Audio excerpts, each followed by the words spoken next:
In this Soil, Slopes, and Streams mini lecture, we'll talk about river sediment transport. We'll look at dirty rivers, what's on their beds, what they transport and why, and how this influences the river's ability to rise and fall over long time scales through processes of aggradation and erosion. One important way we classify streams and rivers is by the bed material they flow across. On the left-hand image, we have a channel largely flowing over bedrock. This is not surprisingly called a bedrock channel.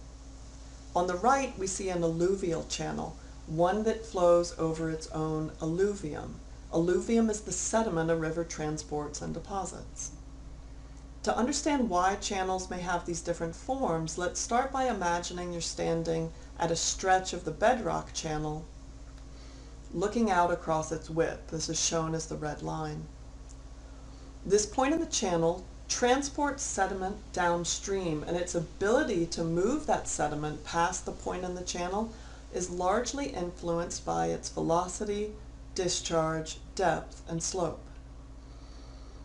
Sediment supplied to this point in the channel can come from upstream or from the adjacent hill slopes and banks. In this bedrock channel, underlying coherent rock is exposed at the surface because the capacity for the channel to transport material is greater than the amount of material supplied.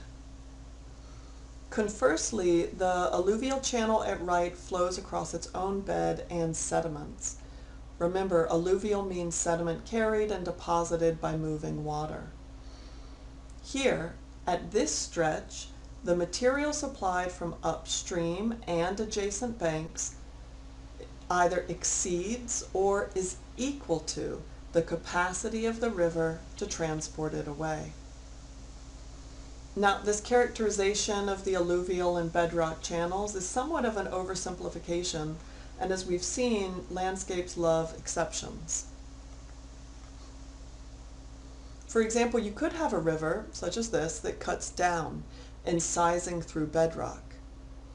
Maybe only later to have a reduced transport capacity because the flow of water decreases, or because there's too much sediment delivered. And this could result in the valley filling up with sediments, a process called aggrading. And then maybe the river cuts down again, potentially in fits and starts or through repeated cutting and filling. This is one way to form terraces. These are the flat features that often appear as steps above a modern river floodplain. Bedrock rivers aren't a simple category either, since they typically do have mantles of alluvium. This sediment, even visible in the deep river canyon if you look closely, can be mobilized and serve as a tool for erosion. It can abrade like sandpaper, pluck at rock, and wedge apart small cracks in order to incise down. On the other hand, alluvial channels move and change in different ways because they're not confined to their beds. Two forms we see here are a meandering river and a braided river. A prior talk focused on how and why river meanders form. In the braided system, sediment supply is so high that little streamlets merge and separate, flowing together and apart as this large amount of sediment flows, deposits, erodes, and floats again. Flow velocity influences the size and amount of sediment a river or stream can carry. This diagram depicts this relationship. Both of the axes are logarithmic, so every one of the tick marks on the axes increases by a factor of 10 over the one before. There's a lot going on here, so let's start with a simple understanding of transport and deposition. At very high flow velocities, the river can carry very coarse sediments. Nearly everything in the stream will be moving. But as the velocity decreases, the size of particles that can be transported decreases as well. For example, at this decreased flow velocity, any sediment that's larger than sand size will drop out on the bed. It'll be deposited and it'll stay there immobile unless velocity increases again. The water flow in this case just isn't fast enough to move and transport gravels or cobbles. If we drop the water velocity further, then the particle size threshold between transport and deposition decreases. This means that sand-sized particles will stop moving in the water. There's one complication to this figure, and it arises when we think about whether sediment can simply be transported by the river or actually eroded off the bed. For example, look at this video. I know it's a little blurry, but it shows sediment transport in a flume. You can see fine material being transported within the water column, suspended in the flow. You can also see larger particles jumping and hopping on the bed. But all of the particles of that size aren't actually moving. That's because in order to move them, the bed has to be eroded. It's easier to move sediment that's already moving than to pick up new sediment that's the same size. This means that there are actually two thresholds here.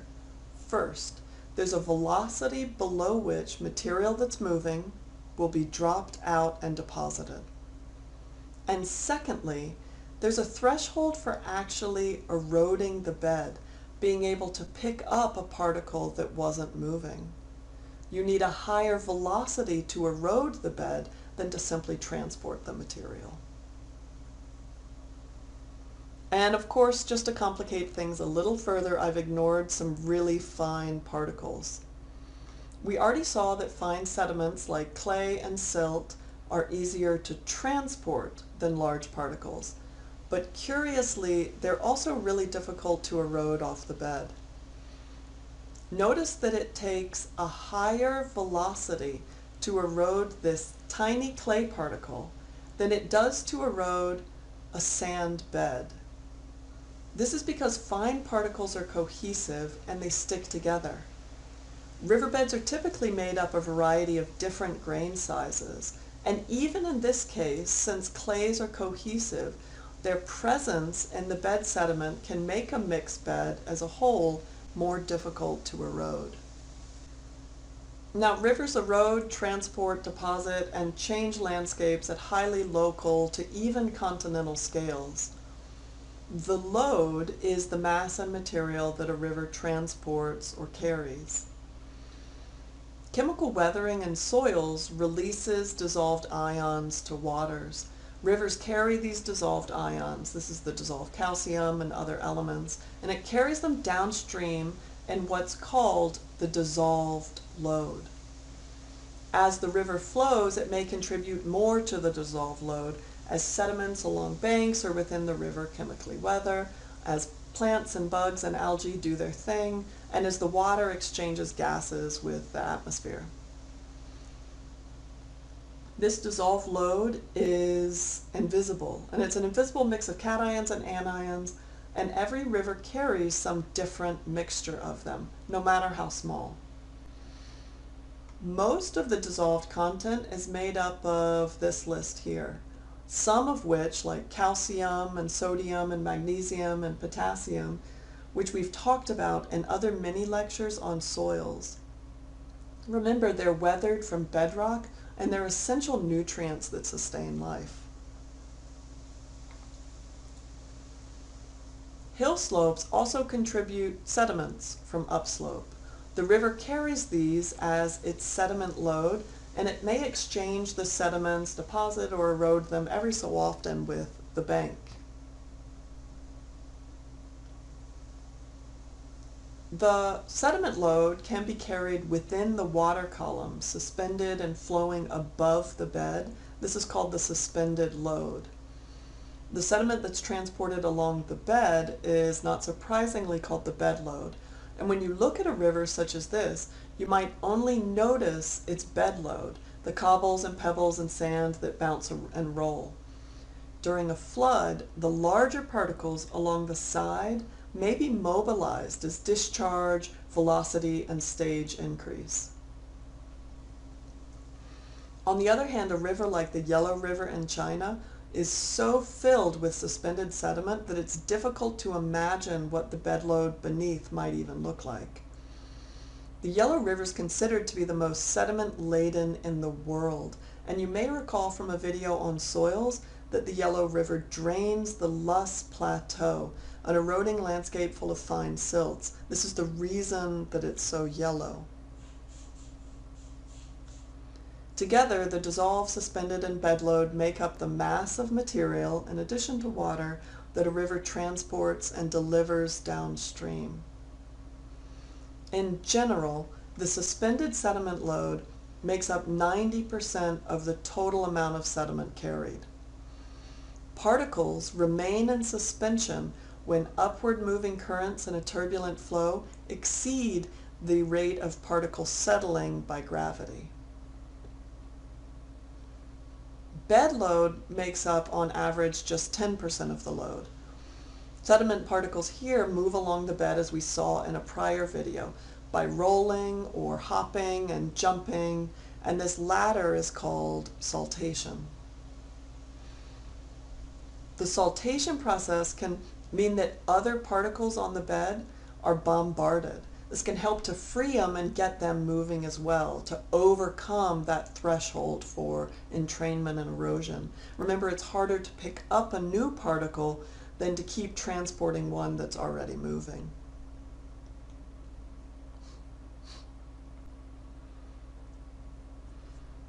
Pause this video and follow this link to see how bedload and suspended sediment move in a flume.